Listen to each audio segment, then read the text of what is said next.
Benim ismim Şarafiddin Araviç. Mana ha bende nagaranligim bolsa ham nagaramda mana ozmi ko'pmi hisobni qo'shyapman mana. Men masalan mahallaga chavadigan ko'p nagaranaman deb buni ber. Yo'q biz unaqa yo'q. Biz masalan 4-3 savdoy paxt beryapmizlar. Paxtani puli naq. Kuniga 200 beryapti. 212 ming olyapman. Boqmanda bo'lmas kerak. Hamma imtiyoz berilgan. Ketagi bor bizda 1-5-6 ta bor. Shu yotib mahallaga bir mahal menga bino ber deganlar bor. Ular o'zida mendan so'raydi ular. Hamma joyda hoppasav. Shuni ham nagaramman deb borib turibman. Kesaman paxt desa bo'ladi. Kuniga 200 desa bo'ladi 200. Hammasi sharoit bor. Men qozonlar qaynayapti. Men Tirishkada odamlar o'zlari ko'tarishmaydi degan odamlar, odam ishlar Xolbobo fermer xo'jani ishlar o'zi ko'tarib boradi paxtasini agar beraman desa.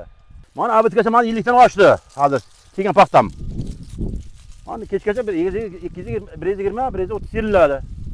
Sizlarda 10 millionga yaqin ishmoqchiman nasib qilsa.